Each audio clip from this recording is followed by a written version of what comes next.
El juicio se viene desarrollando desde el 21 de marzo pasado y ya fueron pasando gran cantidad de testigos. Se esperaba alrededor de 170, 200 testigos en general que pasen por el Centro de Justicia Penal ubicado aquí en Sarmiento del 2800 de la ciudad de Rosario para poder llevar un poco de claridad a este proceso que se llegó al juicio después de 7 años y medio de la desaparición de Paula Perazzi.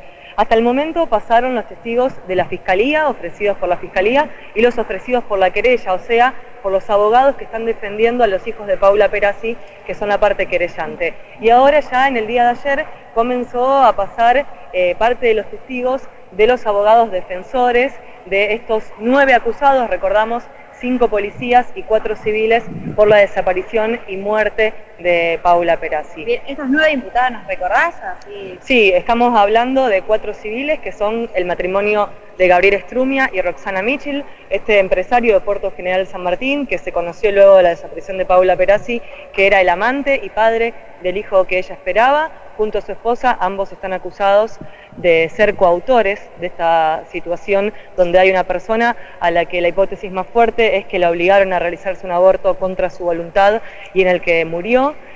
También está acusado de la parte de los civiles Darío Antonio Díaz, un hombre de Timbúes, camionero de la empresa de Gabriel Strumia, aparentemente muy cercano a él, mano derecha del empresario. Y también de Timbúes, Mirta Rusniski, que es la mujer que está acusada de haberle practicado el aborto en el que Paula habría muerto. Por parte de la pata policial de este personal de la Unidad Regional 17 de San Lorenzo, que está acusado de haber distorsionado la investigación y de haber desvirtuado todo lo que pasó después de la desaparición de esta mujer, están el comisario inspector Daniel Puyol, que era el jefe de cuerpos de la Jefatura de Policía de San Lorenzo por aquel entonces, y también personal de la Agrupación de Unidades Especiales, entre ellos su jefe, Jorge Krenz, y los oficiales Gómez, Galtelli y Godoy. Estas 9 personas están diariamente sentados en el banquillo de los acusados junto a sus abogados defensores, y justamente por estos días son los testigos que ofrecen los defensores los que están pasando por allí. Bien, ¿a qué hora comienza generalmente estas tomas de testimonio y hasta qué hora se extiende? Vos que estás prácticamente todo el día. Sí, yo estuve hasta el momento en todas las audiencias que se hacen. Como les decía, comenzó el 21 de marzo, semanalmente se hace 4 días a la semana, hay un día de descanso como lo es hoy, por ejemplo. Comienzan 8:30 de la mañana en el Centro de Justicia Penal aquí en Rosario y se extienden hasta alrededor de las 5 o 6 de la tarde cada jornada. Alguna en donde casualmente se termina más temprano, puede ser que termine de 2, 3 de la tarde, pero la mayoría se extendió hasta las 5, 6, incluso hasta las 7 de la tarde. Son jornadas muy largas que son muy pesadas por toda la información de lo que pasa, tanto dentro del recinto, por lo que escuchan los jueces, los fiscales, las diferentes partes, como por lo que va pasando también afuera de este lugar, porque como ustedes, bueno, ya estuvieron viendo, estuvieron hablando, todos los días llega Alberto a las 8 de la mañana con Alicia, los papás de Paula, disponen carteles donde piden justicia por su hija, carteles que dicen que Paula falta desde hace 7 años y 6 meses de la ciudad de San Lorenzo, y también son acompañados por diferentes agrupaciones, organismos de derechos humanos, espacios feministas, vecinos en general que se acercan, particularmente uno cuando está ahí en momentos con Alberto y con Alicia, vive situaciones muy emocionantes, porque se acercan vecinos que los conocen de verlos en la televisión, vienen y le dicen, disculpen, lo conozco de la televisión, pero lo quiero saludar, y siempre le están dando el acompañamiento y bueno, de conocerlos, porque algo que se dice adentro por parte de los acusados es que este caso fue muy mediático.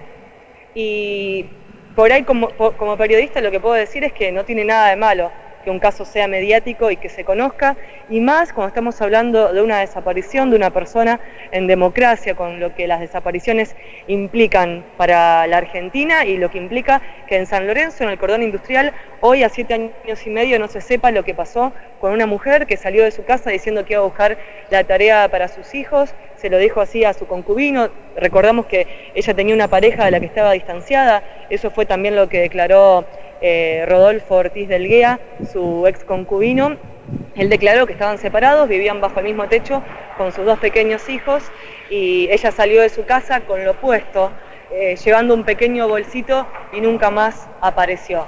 Respecto a esto, si me permiten, les voy a contar algo que fue parte de una declaración muy importante que se hizo, creo que importante, no porque lleve datos concretos sobre la causa, que también lo lleva, pero sí que tiene que ver con el contexto en el que se da esto, que fue la declaración del antropólogo que es sanlorencino, pero que es reconocido internacionalmente, Juan Nobile.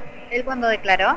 Él declaró, si no me equivoco, antes de ayer, el lunes o martes. Declaró esta semana. Él es miembro del equipo argentino de antropología forense. El equipo argentino es reconocido internacionalmente. Él lo contó ahí, trabaja en México, en El Salvador, en Guatemala, en África, en diferentes países donde se buscan cuerpos de desaparecidos. Y para recordar, Juan Nobile, junto al equipo argentino de antropología forense, estuvieron durante largos meses en la cava de Puerto General San Martín a partir de un dato que había llegado a la familia Perazzi, buscando en una cava a Paula, una cava de unas magnitudes impresionantes, con 12 metros de profundidad, donde se la buscó por largos meses. Y él contó y dio un panorama de por qué este caso es relevante para la sociedad, lo que significa para el contexto del cordón industrial, en realidad para cualquier persona en el mundo que haya alguien desaparecido. Y también cómo esas familias, cómo esas sociedades no pueden hacer el duelo hasta que no se sepa qué pasó, hasta que no se encuentren los restos o haya un poco de verdad sobre eso. Así también Juan Nobile lo que destacó fue cómo se necesita la intervención del Estado en cualquiera de sus fuerzas o de sus aspectos, como en este caso podría ser la parte policial, cómo se necesita la intervención del Estado para que una persona esté desaparecida, y más hoy en democracia. Así que fue un importante panorama de este caso. Bien, como venís viendo vos el juicio, ¿se estima que llegarán a un fallo a fines de abril, como se decía, o lo ves que se va a extender bastante? Bueno, realmente la fecha que está establecida es el 23 de abril, como día en que se conoce el fallo. Pero bueno, hasta el momento hay que ver cómo se van desarrollando los días. Las primeras jornadas, por ejemplo, estaban planificados 10 testigos en una jornada y terminaban declarando 2 o 3, pero luego se fue avanzando, incluso cuando llega un testigo que puede aportar determinados datos. Por ejemplo, Juan Nobile, miembro del equipo argentino de antropología forense, aportó determinados datos por los cuales luego los abogados consideraron que había que desistir de otros integrantes del equipo argentino porque iban a ser los mismos que él iba a aportar. Entonces, sobre determinados datos puede ser que se vayan desistiendo los testigos y se acorten, que no sean cerca de 200, sino que esa cantidad se reduzca. La fecha establecida era el 23 de abril, yo estimo que un poco más se va a alargar, pero va a depender de cómo se susciten las jornadas siguientes. Bien, para finalizar, bueno, esta semana, ¿quiénes declararían? ¿Alguien bastante importante o...? Bueno, mañana particularmente, en la lista que nos llega por parte del magistrado, entre los acusados importantes, entre los testigos importantes que podrían declarar, se encuentran 2 que fueron mencionados en el día de ayer por el testigo Vázquez, que es el actual yerno de Mirta Rusniski, que fue quien dijo en una declaración en 2014 que había escuchado que su suegra le había practicado un aborto a una mujer y esa mujer habría muerto y sería Paula Perazzi. Ayer él declaró que no recuerda haber declarado eso. Fue algo que generó mucha controversia, pero... Contradicción alguna vez. Claro, se contradijo porque él dice que su firma era, y cuando le hicieron leer la declaración dice que él no recuerda haber declarado eso. Bueno, eso quedará luego para que el tribunal analice esa situación y también incluso si se incurre en un falso testimonio. Pero va a haber 2 testigos que declaren, Boneto y Lugo, al menos están previstos. ¿Quiénes son? Estas personas son las que nombró Vázquez como quienes le dijeron a él que Mirta Rusniski había practicado el aborto a Paula Perazzi. Así que bueno, se esperan esos testigos, van a ir pasando otros que son aportados por las defensas y bueno, así van a ir pasando los próximos días.